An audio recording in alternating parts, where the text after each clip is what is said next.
Siempre pensé que eso de las personas tóxicas era una exageración de Internet, un término que la gente usaba para justificar sus propios errores. Nunca me vi como alguien rodeado de malas influencias. Mucho menos pensé que mi hermano de la vida, mi mejor amigo desde la adolescencia, pudiera ser una de esas personas. Si alguien me hubiera dicho hace un año que él iba a intentar arruinar mi matrimonio, probablemente me habría reído en su cara. Y sin embargo acá estoy, contando esta historia porque no solo pasó, sino que además me obligó a ver cosas de mí mismo que no quería aceptar. A mi mejor amigo lo voy a llamar Marcos. Lo conocí en el colegio, en primer año. Era el típico tipo carismático, gracioso, siempre tenía algo que decir, siempre sabía cómo romper la tensión en el grupo. Yo era más bien lo contrario, tranquilo, medio tímido, más de observar que de hablar. Nos hicimos amigos porque un día me defendió de un comentario bastante idiota de otro compañero. Desde ahí se volvió casi natural que estuviéramos juntos en todo. Trabajos prácticos, partidos de fútbol, salidas, incluso problemas. Durante años, si algo me pasaba, mi primera reacción era mandarle un mensaje a Marcos. Con el tiempo, nuestras vidas tomaron caminos bastante distintos. Yo seguí estudiando, terminé una carrera, conseguí un trabajo relativamente estable, nada espectacular, pero firme. Él, en cambio, siempre fue más improvisado. Emprendía algo, se aburría, renunciaba, arrancaba otra cosa. Tenía una especie de talento para caer parado, o al menos eso parecía. Cada vez que yo lo veía hundirse, mágicamente aparecía una oportunidad, alguien que le prestaba dinero, un contacto nuevo, algo. Yo lo envidiaba un poco, no tanto por el caos, sino porque parecía que la vida lo perdonaba más que a los demás. Cuando conocí a quien hoy es mi esposa, Paula, mi círculo se redujo bastante. Empecé a salir menos con Marcos y con los amigos de siempre, típico de cuando una relación se pone seria. No fue intencional alejarme, simplemente me adapté a una nueva rutina. Trabajo, pareja, algunos fines de semana con amigos, pero ya no la vida social de antes. Marcos al principio se lo tomó con humor. Me hacía chistes de que ahora era señor de casa, de que ya me habían puesto la correa, esas cosas. Yo también me reía, porque entendía que venía de la nostalgia, esa sensación de que las cosas cambian y uno no quiere aceptarlo del todo. Pero con el tiempo el tono cambió un poco. Ya no eran solo chistes, eran comentarios más cargados, que desde que estaba con Paula ya no era el mismo, que me veía apagado, que ella era muy seria para mí, que antes yo me divertía más. A veces lo decía borracho, a veces lo decía sobrio, en confianza, frente a otros o solo conmigo. Yo lo tomaba como preocupación mezclada con su típica forma de hablar y lo dejaba pasar. Igual, algo de todo eso se me quedaba dando vueltas en la cabeza. A Paula, por su parte, Marcos nunca le cayó del todo bien. No es que lo odiara, pero me lo dijo varias veces, que era manipulador, que siempre quería ser el centro de atención, que tenía un humor que cruzaba demasiado la línea. Yo la defendía a ella frente a él y a él frente a ella. Me convertí sin darme cuenta en el puente entre dos personas que nunca iban a terminar de encajar, pero a las que yo sentía que necesitaba tener en mi vida sí o sí. La primera señal de alarma la vi en una noche que en su momento quise justificar. Estábamos en un bar, Marcos y yo, y él ya venía con varias cervezas encima. De la nada me dice algo como: «Te apuesto que si estuvieras soltero ahora mismo, te levantarías a esa de allá en menos de 10 minutos. Pero bueno, el matrimonio es una jaula dorada». Me reí incómodo. Le dije que estaba feliz con Paula, que no tenía nada que ver. Y ahí él, con su tono más serio, me suelta: «No te engañes, hermano. Tú no eres de los que nacieron para estar con una sola persona. Yo te conozco. Te vas a terminar arrepintiendo». Lo que más me molestó de esa frase no fue lo que decía, sino que en el fondo tocaba una inseguridad mía. Yo venía de relaciones cortas. Nunca había tenido algo tan estable como lo que tenía con Paula. Era la primera vez que veía un futuro claro con alguien. Y que mi mejor amigo me dijera eso, con tanta seguridad, Sembró una duda que yo mismo traté de esconder, pero en vez de enfrentarla, la tapé con trabajo, con rutina, con evitar hablar del tema. El problema es que Marcos no se detuvo ahí. Empezó a mandarme capturas de pantalla de chicas en redes sociales, siempre con algún comentario tipo, antes estas eran tus debilidades, o mira lo que te estás perdiendo, o si no estuvieras casado. A veces era en tono de broma, otras no tanto. Yo le respondía con emoticons, le cambiaba el tema, hacía como si no me afectara, pero me afectaba. Sobre todo porque en paralelo yo estaba pasando por un momento raro con Paula. Mucho trabajo, poco tiempo de calidad, discusiones por cosas pequeñas que se acumulaban. La situación explotó el día que Marcos decidió ayudarme sin que yo se lo pidiera. Una tarde de sábado, Paula salió a hacer unas compras y yo me quedé en casa. Marcos cayó sin avisar, cosa que siempre había hecho y que antes no me molestaba, pero desde que vivía con Paula ya no era tan cómodo. Aún así lo dejé pasar. Le ofrecí café, nos pusimos a hablar. En medio de la conversación, él se puso en modo confesión. Te voy a ser sincero, me dijo. Yo creo que Paula no es para ti, y te lo digo porque te quiero. Te está pagando. Antes tenías sueños, ideas, querías viajar, emprender. Ahora estás encerrado en un trabajo que no soportas y en una relación que te tiene tenso. Lo veo en tu cara. Y ella tampoco se ve feliz. ¿Por qué se aferran? Yo traté de explicarle que todas las parejas tienen etapas, que estábamos pasando por una de esas, que no era tan simple. Pero él insistía, y cada vez usaba ejemplos más personales.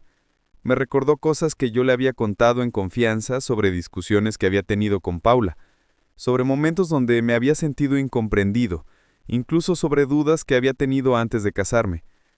Todo eso que en su momento le dije buscando desahogo, ahora lo estaba usando como argumento para convencerme de que mi matrimonio era un error. No sé en qué momento exacto me enojé de verdad. Hubo una frase que me hizo ruido. Mira, si tú no te atreves a decirse la verdad, yo mismo se la puedo decir. No tengo problema en decirle que no eres feliz. Ahí sentí que cruzó una línea. Le dije que esa era mi relación, mi vida, y que no tenía derecho a meterse de esa forma. Él se ofendió, se levantó del sofá, tiró una carcajada irónica y dijo algo como, «Después no digas que nadie te advirtió». Y se fue, dando un portazo. Yo me quedé con una mezcla rara de enojo y culpa. Parte de mí pensaba, ¿qué se cree para hablar así de Paula y de mi relación? Pero otra parte se preguntaba si de verdad yo estaba tan mal y no lo veía. Esa duda es peligrosa, porque empieza a distorsionar todo lo que uno vive. Desde ese día, cada pequeña discusión con Paula me sonaba amplificada por las palabras de Marcos. Pasaron unas semanas sin que habláramos. La relación con Paula, mientras tanto, estaba en una especie de meseta incómoda. No éramos infelices, pero tampoco estábamos increíble. Era como si los dos estuviéramos cansados, pero sin saber exactamente de qué. Un martes, después del trabajo, Paula me dijo que necesitaba contarme algo. Me senté y lo que me dijo fue el punto de quiebre. Me contó que Marcos le había mandado mensajes. Primero, supuestamente preocupado por mí. Le decía que me veía mal, que me notaba apagado, que estaba preocupado por mi salud mental. Hasta ahí, dentro de todo, podía entenderlo, aunque igual se estaba metiendo donde no lo llamaban. Pero después, según me leyó ella misma en el celular, empezó a cruzar otras líneas. Le escribió algo así como, «La verdad es que yo siempre he pensado que tú estás a otro nivel que él, que podrías estar con alguien que te dé más seguridad, que tenga más ambición, alguien que de verdad te valore como mereces». Y remataba con un, «Si alguna vez necesitas hablar con alguien que de verdad te entienda, aquí estoy». Cuando Paula me leyó eso, yo sentí primero una quemadura de vergüenza, como si toda mi vida privada, mis inseguridades, mis dudas, estuvieran expuestas frente a ella a través de la voz de mi supuesto mejor amigo. Después vino la rabia. Marcos no solo estaba cuestionando mi matrimonio, estaba insinuando que Paula merecía algo mejor que yo y se estaba posicionando a sí mismo como esa alternativa más sólida, más comprensiva, más ambiciosa. Lo peor es que Paula no me contó esto inmediatamente. Me dijo que dudó, que no sabía si decirme, que no quería generarme un drama con Marcos, que prefería observar primero. Pero el mensaje que había llegado ese martes fue tan descarado que ya no pudo guardárselo. Marcos le había dicho textualmente: si algún día decides que te hartaste de sostener tú sola la relación, podemos tomar un café y hablarlo como adultos. Yo también estoy cansado de ver cómo te aguantas cosas que no deberías. Esa noche no dormí. Me quedé viendo el techo, repasando años de amistad. Empecé a ver patrones que antes había normalizado. Comentarios pasivo-agresivos, bromas a mi costa, en público, la forma en que siempre se las arreglaba para ser el protagonista de cualquier historia, incluso cuando yo era el que había vivido algo importante. Recordé una vez que me puso en ridículo delante de mis compañeros de trabajo contando una anécdota muy íntima que yo le había confiado años antes. Yo me había reído, incómodo, y luego lo había dejado pasar. Ahora entendía que eso no había sido solo humor negro, había algo más. Decidí que tenía que hablar con él. No por orgullo, sino porque si no lo hacía, esa situación se iba a pudrir más. Le escribí un mensaje corto. Mañana 7 p.m. en el bar de siempre. Tenemos que hablar. Me respondió casi al instante con un perfecto, ahí estaré. No hubo emojis, no hubo bromas, el tono ya estaba marcado. Llegué antes que él. Estuve unos minutos sentado, pensando cómo encarar la conversación.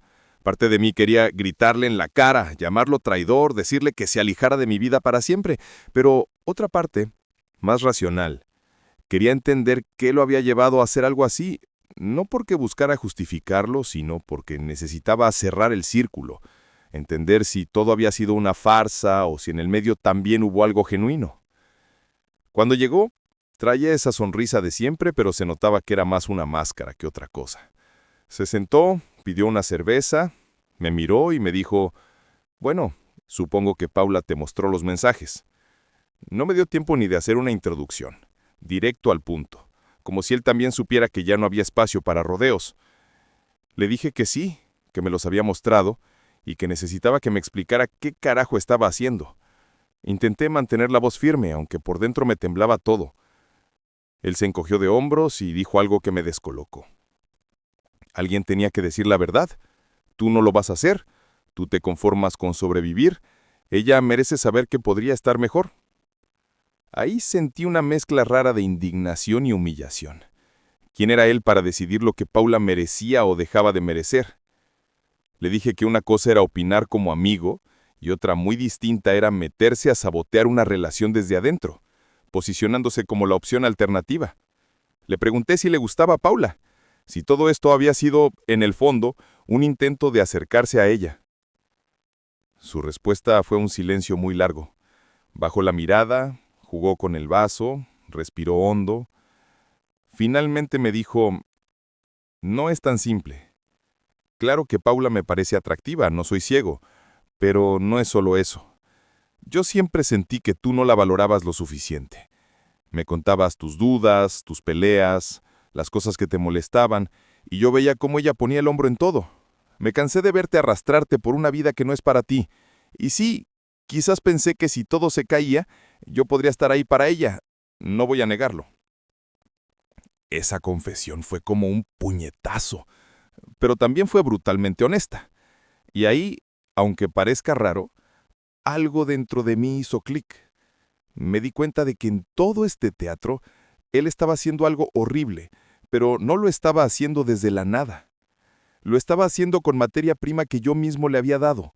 Durante años, cada vez que discutía con Paula, cada vez que tenía una duda, cada vez que me sentía frustrado, ¿con quién hablaba? Con él. Y no le daba solo la versión equilibrada, le daba mi versión más cruda, exagerada, llena de enojo. Yo nunca volvía después a actualizarlo cuando las cosas se arreglaban, cuando hablábamos con Paula, cuando encontrábamos soluciones. Él se quedó siempre con la peor foto de nuestra relación. Eso no justificaba lo que hizo, pero sí me obligaba a aceptar mi parte. Yo había convertido a mi mejor amigo en confesor exclusivo de mis miserias de pareja, sin filtros, mientras que con Paula muchas veces me guardaba cosas por no hacer problema. Alimenté más la intimidad emocional con él que con ella, en algunos temas. Le entregué mi versión más vulnerable, pero también más egoísta y victimista, y lo hice sin pensar en las consecuencias. Se lo dije en la cara. Le dije, entiendo que creas que me estabas ayudando, pero no te lo pedí. Y aunque yo te haya contado mis problemas, eso no te da derecho a irte a hablar con mi esposa a mis espaldas, menos para ofrecerte como la alternativa madura y ambiciosa. Eso no es amistad, Marcos. Eso es una traición. Él intentó defenderse. Me dijo que en el fondo yo sabía que no era feliz, que me estaba engañando. Me habló de mi trabajo, de cómo me quejaba todos los días, de cómo había abandonado proyectos personales, de cómo antes quería viajar, escribir, aprender cosas nuevas, y ahora solo quería llegar a casa a dormir. Me dolía escucharlo, porque en parte era verdad. Me estaba conformando con una versión más apagada de mí mismo, pero que fuera verdad no lo habilitaba a ocupar un lugar que no le correspondía. La conversación terminó mal. No hubo abrazo de reconciliación, no hubo vamos a darnos un tiempo, hubo una frase que marcó el final. Si no puedes ver que te estoy haciendo un favor, no hay nada más que hablar. Me levanté, le dejé dinero para su cerveza sobre la mesa y me fui. Mientras caminaba a casa tenía la cabeza llena de ruido. Marcos era claramente tóxico en la forma de actuar, pero yo tampoco podía seguir haciéndome la víctima absoluta. Había mucho que desarmar. Llegué a casa y hablé con Paula. Esta vez de verdad, sin filtrar tanto. Le conté todo, incluso cosas que me daban vergüenza admitir, que a veces había dudado de nuestro futuro, que me sentía frustrado con el trabajo, que había usado a Marcos como basurero emocional en lugar de sentarme a hablar con ella. Le dije que entendía si estaba enojada, si había perdido confianza, si necesitaba distancia. Tenía miedo de que esa conversación fuera el inicio del fin. Pero lo que pasó fue otra cosa. Paula se enojó, claro, pero más por el hecho de que yo hubiera guardado tantas cosas en vez de compartirlas. Me dijo que ella también tenía miedos, dudas, sueños que había ido posponiendo y que también había sentido que nuestra relación estaba en piloto automático. La diferencia era que ella no tenía un Marcos con quien volcar todo eso, lo había guardado dentro y lo había maquillado con rutinas. Decidimos hacer algo que suena cliché, pero que para nosotros fue muy real. Terapia de pareja. No para salvar algo que estaba a punto de romperse, sino para aprender a comunicarnos de otra forma. En paralelo yo empecé terapia individual, porque me di cuenta de que no solo tenía que revisar mi matrimonio, sino mi forma de relacionarme con la gente, especialmente con amigos como Marcos. Con el tiempo la relación con Marcos se terminó de cortar sola. Al principio me mandó algunos mensajes acusándome de haberlo sacado de tu vida por la influencia de tu esposa, pero ya no caí en ese juego. Me di cuenta de que durante años había confundido lealtad con aguantar comportamientos que me hacían daño, solo porque venían de alguien con quien tenía historia. Habíamos compartido muchas cosas, sí, pero eso no significaba que estuviera obligado a arrastrar esa amistad para siempre, aunque cada vez me pesara más. Hoy, mirando todo en perspectiva, no puedo decir que Marcos sea simplemente el villano y yo la pobre víctima. Él hizo cosas muy graves, sí, pero yo también fui negligente conmigo y con Paula. Usé a mi amigo como válvula de escape en vez de hacerme cargo de mis emociones donde correspondía. Le di acceso ilimitado a mi intimidad sin filtros y después me sorprendí de que él construyera una narrativa donde yo era alguien infeliz atrapado en una relación equivocada. En esa historia yo mismo le había dado todos los diálogos. Con Paula ahora estamos mejor. No perfectos, pero más conscientes. Hablamos más de lo incómodo, no dejamos que las cosas se acumulen tanto. Yo por mi parte también trabajo en no depender de una sola persona para descargar todo lo que siento, ni de amigos, ni de pareja. Reparto un poco mejor el peso. Terapia, diarios personales, conversaciones honestas, pero con límites claros. Y sobre todo, aprendí a observar cómo me siento después de pasar tiempo con alguien. Con Marcos, si soy sincero, hace años que salía de sus encuentros sintiéndome un poco peor conmigo mismo, aunque no lo quisiera ver. De todo esto saco que no basta con decir es que tengo mala suerte con la gente y lavarme las manos. Las personas que dejamos entrar a nuestra vida y el rol que les damos dentro de nuestra cabeza también es nuestra responsabilidad. A veces la traición más grande no es solo lo que el otro hace, sino lo que nosotros permitimos durante años en nombre de la lealtad y los recuerdos compartidos.